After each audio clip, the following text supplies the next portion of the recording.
Hi everyone, Kate here. This week I am going to talk a little bit about another one of the city sections in my setting of the city of Axiom. This city section is called the Red Docks. I created Red Docks so that I could link Saltmarsh to Axiom and just run Saltmarsh straight up along with all of my own custom stuff that I've been doing, just because I really loved what Saltmarsh had done and all the things that they've added with that expansion, with that campaign book. So I really wanted to be able to kind of just drop it in and let it go. So the Red Docks is located directly northwest of the city of the White Pillar. That means that it is a straight shot north from Iron Rock Hold, and it is straight west from the city section of Kalalas, which I haven't covered yet, but I'll get to eventually. When you first cross through the gateway into the Red Docks from any of the neighboring city sections, you're going to notice that the roads are going to turn from whatever they were in the city sections that you were in into a wooden plank kind of embedded in the mud sort of corduroy surface. It's smoother than what you would actually consider a corduroy road. If you look it up, you can see, and I'll add a link to in the description about what a corduroy road is. But the roads are basically made of wood. The reason that the roads are made of wood is because wood is actually one of the things that is very common for the Red Docks to import. So the Red Docks is called the Red Docks because many of the wooden structures that were created in the Red Docks are at present a bright crimson color, and because this is an actual port city section, which I will describe momentarily, the Red Docks has a lot of wood and a lot of dockworks, like any harbor facility would. And with all of the wood being stained this bright red color, the Red Docks. To kind of explain what this concept of a port city section is, a number of the city sections, actually many of the city sections within Axiom proper, have decent-sized bodies of water in them. In the case of the Red Docks, it's actually a saltwater lake that occupies the majority of the central sections of what would be a city. This lake is several kilometers across, and it's deep enough to fit the draft of almost any ship or sailing vessel or anything that would come through into the city. As far as connections goes to other worlds, many of these connections go into and out of the Red Docks through massive archways that have been constructed near the center of this giant saltwater lake that occupies most of the city section. And these archways go out to other locations, other worlds, into the oceans and seas of these places. Many of the large portals that have been created out in the middle of this lake are big enough that they can allow a full-size naval vessel to pass through almost without limit. We're talking things like galleons and man-of-war and the largest sailing ships that you can think of could easily pass through these portals. Many of these portals are also very complex in terms of their construction, so that if you have the right keystones and know the right command words, you can actually use what looks like the same portal gateway to go to multiple different places. It's a little bit more complex than that. It's really that multiple portals have been built in such a way that they look like one portal, and they just activate with slightly different command words and that kind of thing. But there's only a few rings, but it connects to thousands of different worlds outside of the city of Axiom. So because massive sailing vessels can come into the city of Axiom at this particular city section in the Red Docks, That means that the amount of trade that enters from here into neighboring city sections is incredible. You can bring a lot more volume of goods in these large sailing vessels than you can in just as many carts, and you can do it a lot more quickly because you just need to make one trip instead of several hundred. This means that the Red Docks is an incredibly wealthy city section, even when compared to its neighbors like Iron Rock Hold or the City of the White Pillar, which are also both incredibly wealthy. The Red Docks is even more wealthy than that, although you wouldn't know it just by looking at how it's constructed and the kinds of buildings that are there and the kinds of people that live there. Because so much of the city section is taken up by this large saltwater lake, there's not quite as much stone construction.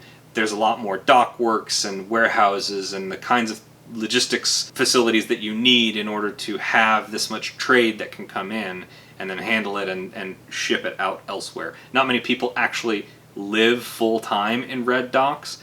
Many of them are transient dock workers or even deckhands or people that would work on these ships that are just there for the moment until they can find their next job to go out and make some more money, that kind of thing. So the Red Docks are red for an actual reason. This being that several of the places that the Red Docks connects out to have different kinds of bacteria and algae in the water, and these have all combined and kind of made the lake not quite pure salt water, but actually rather polluted.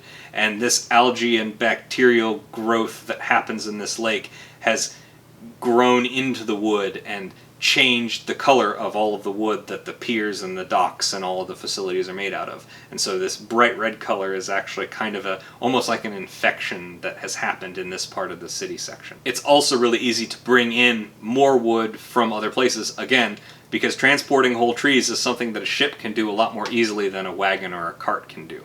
So, again, large volumes of stuff can be brought in. So lots of wood comes into this part of the city section.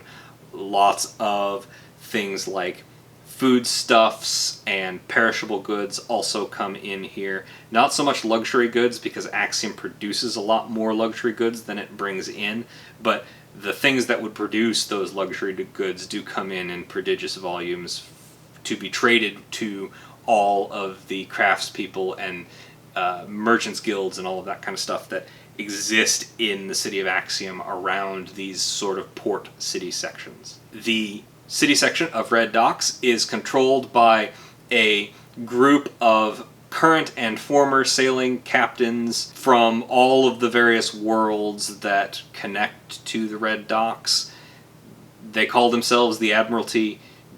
Very few of them are actually admirals. They just like the title, and it kind of comes with the territory where they're managing this vast armada of merchant shipping and large quantities of logistics and all of that kind of stuff. These people are uniquely situated to be able to do that kind of thing, and they definitely have the experience needed in order to be able to keep that trade flowing smoothly into and out of the Red Docks. That's why they're in power. They're just there and happen to have been the right people at the right time to be able to manage this kind of a thing. The Admiralty tends to be very neutral as far as their dealings go. Their biggest concern is how can we continue to let trade come in and goods to flow out so that we make more money. That's their primary goal in life. Frequently, members of the Admiralty, when they retire from actually participating in the Admiralty, will take up residence in one of the neighboring city sections, including in White Pillar and other points nearby. This is part of the reason why places like White Pillar have a large population of very wealthy individuals, because when somebody retires from the Admiralty, they have typically made vast quantities of money, and so therefore they can afford to live in luxury. The way that the Admiralty makes its money is that it imposes import and export tariffs on everything that's there. Much of the actual import and export tariffs goes to maintaining the facilities in and around the Red Docks city section, just because of the kind of bacterial infection that is constantly eating away at all of these dock areas. They need to constantly be replaced with new stuff. Also, you have to deal with cranes and heavy lifters of all sorts of shapes and sizes, and those wear out.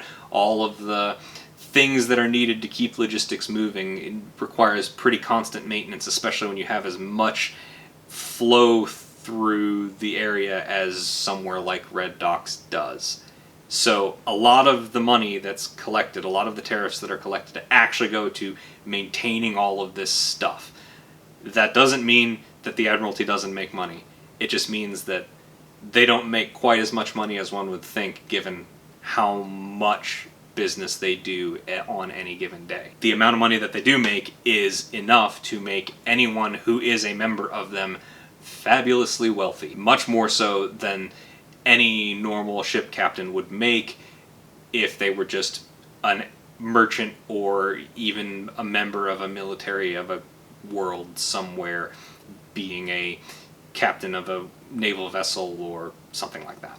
The Admiralty has its own private military force that doesn't really strong arm or muscle anybody. They're really there more to keep the peace and make sure that nobody tries to do anything foolish, like, say, steal from any of the warehouses in the Red Docks, or try to capture and make off with one of the ships that's in port. These individuals are called the Red Guard. They are very much based off of colonial sort of soldiers that you would see in the Age of Sail.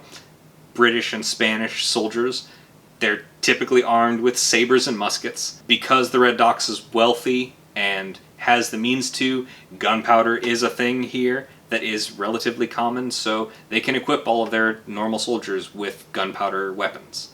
This, of course, would give them a huge advantage against any of their neighbors if any of their neighbors decided that they wanted to come and try to take what the Red Docks had. It's a definite deterrent for those kinds of individuals, for those kinds of neighbors that maybe are a little bit more adversarial.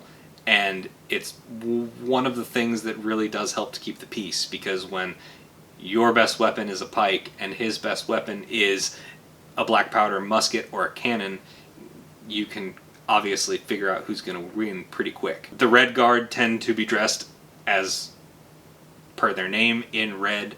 They're a little bit inspired by what I've seen in things like Pirates of the Caribbean with the British redcoats, and of course in our history with the actual British redcoats. They're very much a marine sort of force. They're very comfortable being both on ships doing boarding actions or on land doing sort of, patrol and guard duty type stuff. Again, they're part of the Admiralty. They tend to be very much a neutral party. They're not going to harass people. They're there to make sure that the money keeps flowing. And they're there to make sure that things like tariffs are collected properly and that people aren't getting stuff stolen from them and all of that kind of stuff, right? These are pretty simple people. They're in it for the money. They're not there to enforce any sort of ideals on anybody else. And then the final faction that anyone that comes through the Red Docks is going to encounter are the people that actually collect these tariffs. They're also members of the Admiralty. They're called the Port Authority. They collect taxes.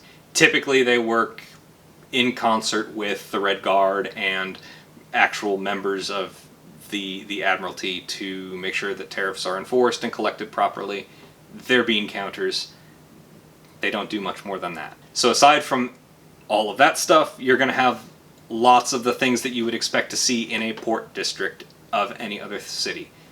Taverns, places for people to stay the night, lots of warehouse type facilities to store all of the goods that are coming in, lots of places where, like, a merchant will have an office of some kind. If they don't have an office in their warehouse, it'll be a separate building of some sort. There's not going to be terribly much housing in the Red Docks because there's not terribly much room for it. These other buildings are taking up all of the space that is available for general housing type stuff. This is why you don't tend to see a lot of people living in the Red Docks as a permanent home. You tend to see them come into the Red Docks to work there during the day and then leave at the end of the day to go back to their homes in the neighboring districts. So I think I'm going to wrap that up here for this week.